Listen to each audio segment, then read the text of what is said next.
வணக்கம். கலாம் ஆண்டு 6 மாதம் 9 நாள் 9 செவ்வாய்க்கிழமை ஜூன் 23, 2026. இன்றைய நம்பிக்கை செய்திகள். எரசக்க நாயக்கனூரில் நடைபெற்ற திறமை திருவிழா. நல்லூர் வட்டத்தின் நிகழ்வுகள் குடிமக்களை சமுதாய பணியில் பங்களிக்க செய்யவும் அவர்களை ஒருங்கிணைக்கவும் செய்யும் சக்தி படைத்தது. தேனி மாவட்டம் எரசக்க நாயக்கனூர் கிராம வளர்ச்சி குழு உருவாகி கடந்த 52 வாரமாக, அதாவது ஒரு ஆண்டாக தவமாக வாரந்தோறும் நடைபெற்று வந்த வாரக்கூடுதல் மூலம் எரசை கிராமத்தை தமிழகத்திற்கே உதாரணமாக கொள்ளும் வகையில் பல செயல்பாடுகள் இடம்பெற்றன. அவைகள் மூலம் கிராம இளைஞர்கள், பெரியவர்கள், மாணவர்களிடையே ஒருங்கிணைப்பு வலுப்பெற்று வந்துள்ளது. அந்த ஒற்றுமையின் பலத்தை திறமை திருவிழா மூலம் மீண்டும் நிரூபித்துள்ளது எரசை கிராம வளர்ச்சி குழு. திறமை திருவிழாவினை கீர்த்தி சக்ரா விருது பெற்ற ராணுவ வீரர் மீனாட்சி சுந்தரம் தொடங்கி வைத்ததும், அவருக்கு செம்மை சிலம்ப மாணவர்கள், ஊர் பொதுமக்கள் வீர அணிவகுப்பு அளித்து வரவேற்றதும் சமூக ஒற்றுமையை பறைசாற்றியது. சிலம்பம் மாஸ்டர் செம்மை சிலம்பம் மதியழகன் அவர்கள் திறமை திருவிழாவினை பொறுப்பேற்று சாதனை மாணவர்களை வைத்து சிறப்பாக நடத்தி முடித்திருப்பது மிகவும் பாராட்டுக்குரியது. அதிலும் சின்னமனூர் டாக்டர் ராமசாமி, முன்னாள் ராணுவ வீரர்கள் ராம்ராஜ், பரமேஸ்வரன், சில்லமரத்துப்பட்டி ஜெயக்குமார், பழனிசாமி போன்றோர் திறமை திருவிழாவிற்கு தேவையான மெடல்கள், சான்றிதழ்கள் போன்ற பலவற்றிற்கும் பொறுப்பேற்றிருந்ததும், தொடர்ந்து 800 ஆண்டுகள் பழமையான லட்சுமி நாராயணன் சுவாமி கோயிலை அதிரடி சேவைத்துறையின் பொறுப்பாளர் ஸ்ரீகணேஷ் தலைமையில் நல்லூர் வட்ட பொறுப்பாளர்கள், மாணவர்கள், ஆட்டோ ஓட்டுநர்கள், தன்னார்வலர்கள், ஊர் பொதுமக்கள் பங்களிப்புடன் நடைபெற்ற தூய்மை பணியும் ஒருங்கிணைப்பின் வெளிப்பாடே. இவ்விழா சிறப்பாக நடைபெற்று முடிந்ததில் நல்லூர் வட்டத்தின் பொறுப்பாளர்கள் துரை, மார்க்கோஸ், கிராம வளர்ச்சி குழு பழனிசாமி, கிராம வளர்ச்சி குழு ஈஸ்வரன், விழிப்புணர்வு களம் கிருஷ்ணகுமார் ஆகியோர்களுடன் சென்னையிலிருந்து ஒரு நாள் முன்னதாகவே வருகை தந்து வழிநடத்திய மாநில பொறுப்பாளர்களும் கலாம் ஜோதி மாணவர்களுமான வாசு, ஸ்ரீகணேஷ் ஆகியோர் குறிப்பிடத்தகுந்தவர்கள் என எரசை கிராம வளர்ச்சி குழு பொறுப்பாளர் பழனிசாமி தெரிவித்தார். நம்பிக்கை செய்திகளுக்காக சென்னையிலிருந்து தயாநிதி. வலுவடையும் சிவகங்கை மாவட்ட வாரக்கூடுதல். ஜூன் 21 ஞாயிற்றுக்கிழமை சிவகங்கை மாவட்டம் காரைக்குடி BKR அகாடமியில் வாரக்கூடுதல் நடைபெற்றது. அதில் 17 பொறுப்பாளர்கள் கலந்து கொண்டனர். சரியாக 11:11 மணிக்கு உலக அமைதி நாட்டு வாழ்த்து பாடலுடன் நிகழ்ச்சி ஆரம்பிக்கப்பட்டது. அறிமுகத்திற்கு பின் மாணிக்க மாணவர்கள் மற்றும் சாதனை மாணவர்களின் செயல்பாடுகள் 2 நிமிட காணொலியாக ஒளிபரப்பப்பட்டது. மாணிக்க மாணவர்களின் 5 பண்புகள், அவர்களுக்கு நடத்தப்பட்ட முகாம்கள், அவற்றின் நோக்கம் பற்றி மாணிக்க மாணவர்கள் துறை மாநில பொறுப்பாளர் மனோஜ்குமார் விளக்கமளித்தார். அடுத்த காணொலி இன்ஃபர்மேஷன் இஸ் வேர்ல்ட் மற்றும் ஒருங்கிணைப்பின் முக்கியத்துவம் பற்றிய காணொலி ஒளிபரப்பப்பட்டது. அவற்றின் அனுபவ பகிர்வு மிகவும் சிறப்பு. மாவட்ட பொறுப்பாளர் சாந்தகுமாரி மாவட்டத்தை பற்றிய தகவல்களை பகிர்ந்தார். இரத்த தானத்துறை மாநில பொறுப்பாளர் ரஞ்சித் வாரந்தோறும் வாரக்கூடுதல் நடத்த இடம் அளித்துள்ளது குறிப்பிடத்தக்கது. அடுத்ததாக மாவட்ட அமைப்புகள் கள பொறுப்பாளர் லூதர் ஜேக்கப் அவர்கள் முதியவர்கள், ஆதரவற்றவர்களுக்கு உதவி செய்து வருவதை பகிர்ந்தார். மாவட்ட விழிப்புணர்வு கள பொறுப்பாளர் ராகவன் அவர்கள் கல்லூரி மாணவர்களிடம் இரத்த தானம் குறித்து விழிப்புணர்வு ஏற்படுத்துவது குறித்தும், கிரிக்கெட் பயிற்றுனரான அவர் அதை மேற்கோள் காட்டியும் பேசினார். அடுத்ததாக இந்திய அரசமைப்பு சாசனம் குறித்த காணொலியை பார்த்து கருத்தினை பகிர்ந்தனர். பின் கலாம் ஆண்டு 5, 6 காணொலிகள் ஒளிபரப்பப்பட்டு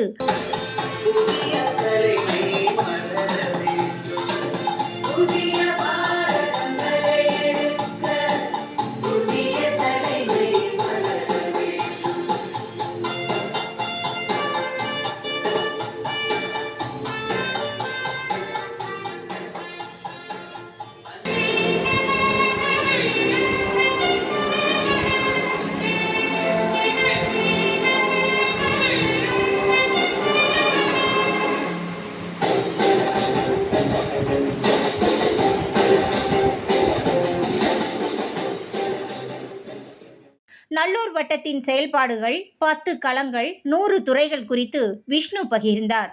நிகழ்வின் இறுதியாக அனைவரும் தங்கள் கருத்துக்களாக எந்த செயல்பாட்டிற்கும் ஒருங்கிணைப்பின் அவசியத்தை உணர்ந்ததாக தெரிவித்தனர்.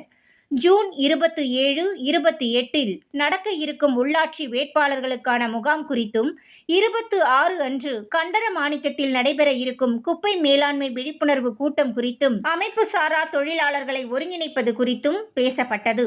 வார கூடுதலினை சாதனை மாணவர்கள் துறை மாநில பொறுப்பாளர் விஷ்ணு சிறப்பாக வழிநடத்தியதாக சிவகங்கை மாவட்ட பொறுப்பாளர் சாந்தகுமாரி தெரிவித்தார். கம்ப்யூட்டர் மூளை பசவராஜ் சங்கர் அவர்களுடன் அவினாசி ஸ்ரீ நாச்சம்மாள் வித்யாவாணி பள்ளி மாணவர்கள் தி சென்னை சில்க்ஸ் குழுமத்தின் ஒரு அங்கமான திருப்பூர் ஸ்ரீ நாச்சம்மாள் வித்யாவாணி மேல்நிலைப் பள்ளியில் ஜூன் 16, 2026 அன்று மாணவர்களின் கற்றல் திறன்களோடு தனித்திறன்களையும் ஊக்குவிக்கும் விதமாக தேசிய மற்றும் சர்வதேச விருது பெற்ற மனக்கணக்கு நிபுணர் பசவராஜ் சங்கர் உமாராணி அவர்களின் நிகழ்ச்சி நடைபெற்றது. இந்நிகழ்ச்சியில் 350 மாணவர்கள் கலந்து கொண்டனர். சிறப்பு அழைப்பாளராக Amrita group of institution retired PRO professor Thiru Raghunath அவர்கள் கலந்து கொண்டார். மனித கணினி என்று அறியப்படும் பசவராஜ் சங்கர் அவர்கள் பிறவியிலேயே பார்வையற்றவராக இருந்தாலும் தனது அசாத்தியமான நினைவாற்றல் மற்றும் கணித திறனால் 10 இலக்கங்கள் வரையிலான மிகச் சிக்கலான கூட்டல் மற்றும் பெருக்கல் கணக்குகளை நொடிகளில் மனதிற்குள்ளேயே கணக்கிட முடியும். கடந்த அல்லது எதிர்கால 100 ஆண்டுகளுக்கான எந்த ஒரு தேதியையும் கேட்டவுடனே அது என்ன கிழமை என்பதையும் கூறிவிடுகிறார். தன்னுடைய இத்தகைய நினைவாற்றலுக்கு தினசரி மேற்கொள்ளும் யோகா பயிற்சியும் ஒரு முக்கிய காரணமாக குறிப்பிடுகிறார். இவரது நிகழ்வு மாணாக்கர்களுக்கு உத்வேகத்தையும் தன்னம்பிக்கையையும் அளித்ததாக இப்பள்ளியின் தலைமை ஆசிரியை ஷர்மிளா தெரிவித்தார். நம்பிக்கை செய்திகளுக்காக சென்னையிலிருந்து தயாநிதி. கல்வி கோயிலாக உருவாகி வரும் நாமக்கல் அரசினர் மேல்நிலைப் பள்ளியில் 23 மாணிக்க மாணவிகள். நாமக்கல் அரசு மகளிர் மேல்நிலைப் பள்ளியில் ஜூன் 22 அன்று மாணிக்க மாணவர்களை கண்டறியும் கலந்துரையாடல் நடைபெற்றது. பள்ளியின் அனைத்து வகுப்புகளிலிருந்தும் தலா 4 மாணவிகள் என மொத்தம் 98 மாணவிகள் இதில் பங்கேற்க செய்தனர். இந்த கலந்துரையாடலினை நல்லூர் வட்டத்தின் இளைஞர் பாராளுமன்றத்துறை மாநில பொறுப்பாளரும் கலாம்ஜோதி மாணவருமான பாபாஸ்ரீ வழிநடத்தினார். இக்கலந்துரையாடலில் 23 மாணவிகள் மாணிக்க மாணவர்கள் என அடையாளம் காணப்பட்டனர். இந்த மாணவர்களை அடுத்த கட்டமாக தொடர்ந்து ஒருங்கிணைப்பதற்கு மாணிக்க மாணவி பிரித்திகா ஸ்ரீ பொறுப்பெடுத்துக் கொண்டார் என்பது குறிப்பிடத்தக்கது. இது பற்றி பின்னர் கருத்து தெரிவித்த தலைமை ஆசிரியை திருமதி சுமதி அவர்கள் 2.5 மணி நேரத்திற்கு மேலாக மாணவிகள் ஒரே இடத்தில் கவனச்சிதறலின்றி அமர்வில் ஈடுபட்டதை இப்போதுதான் பார்க்கிறேன். பேச கூச்சப்பட்ட மாணவிகள் கூட தங்களது கருத்துக்களை வெளிப்படுத்தும் அளவிற்கு இந்த அமர்வு அவர்களை ஊக்குவித்துள்ளது என்றார். அமைதியா இந்த கவனிச்சிருப்பீங்கன்னு நினைக்கிறேன். நம்ம இது பள்ளி நம் பள்ளி சரியா, இது ஒரு கோயில் கல்வி கோயில் துறை. அந்த கல்வி கோயில் துறையின் மூலமா அந்த மாற்றமும் உங்கள் கையில் தான் இருக்கு. ஒரு லட்சிய சமுதாயத்தை உருவாக்குகின்ற மிகப்பெரிய பொறுப்பில் இருக்கீங்க. அந்த பொறுப்பை உணர்ந்து இன்று நடைபெற்ற நிகழ்வை உங்கள் நண்பர்கள், உறவினர்கள், பெற்றோருக்கு தெரிவித்து அதன்படி அனைவரையும் நடக்க செய்யணும். செய்யலாமா? உறுதி எடுத்துக்கலாமா? கண்டிப்பா. பள்ளியை கல்வி கோயிலாக உருவாவதற்கான அடுத்த கட்ட நடவடிக்கைகளை ஆசிரியர்களுடன் இணைந்து முன்னெடுக்க வேண்டும் என அந்த பள்ளியில் கல்வி கோவில் துறைக்கு பொறுப்பெடுத்த உடற்கல்வி ஆசிரியை சங்கீதா தெரிவித்தார். இதன் மூலம் நாமக்கல் மாவட்டம் லட்சிய சமுதாய கட்டமைப்பில் வலுப்பெற்று வருவதை உணர்வதாக லட்சிய ஆசிரியர் துறையின் மாநில பொறுப்பாளர் காந்திமதி தெரிவித்தார். செய்திகளுக்காக புதுச்சேரியிலிருந்து ஜூலிதாஸ்.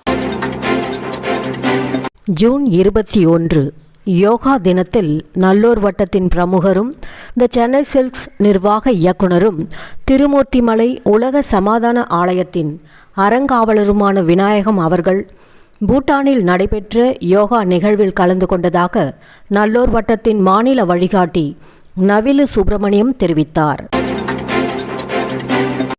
தாய் உள்ளம் மாற்றுத்திறனாளிகள் நலச்சங்கம் 18ஆம் ஆண்டு விழா. தாய் உள்ளம் சென்னை மாற்றுத்திறனாளிகள் நலச்சங்கம் தமிழ்நாடு மாற்றுத்திறனாளர் சங்கங்களின் சார்பில் 18ஆம் ஆண்டு விழா கொண்டாடப்பட்டது. சென்னை அசோக் நகர் வேளாங்கண்ணி பள்ளியில் ஜூன் 21, 2026 அன்று ஞாயிறு மாலை நடைபெற்ற விழாவில் மாற்றுத்திறனாளிகளின் பிள்ளைகள் 350 பேருக்கு புத்தகப்பை, நோட்டு புத்தகம் மற்றும் எழுதுபொருள் வழங்கப்பட்டன. தாய் உள்ளம் டிரஸ்டின் தலைவர் நாகதாஸ் அனைவரையும் வரவேற்று மகிழ்ச்சி தெரிவித்தார். நல்லூர் வட்டம் மாநில பொறுப்பாளர் முத்துகிருஷ்ணன் கலந்து கொண்டு உரையாற்றியதாக வாழ்வியல் கள பொறுப்பாளர் கோவர்தன் தெரிவித்தார். நம்பிக்கை செய்திகளுக்காக புதுச்சேரியிலிருந்து கவிதா ராஜ். இத்துடன் இன்றைய நம்பிக்கை செய்திகள் நிறைவடைந்தன.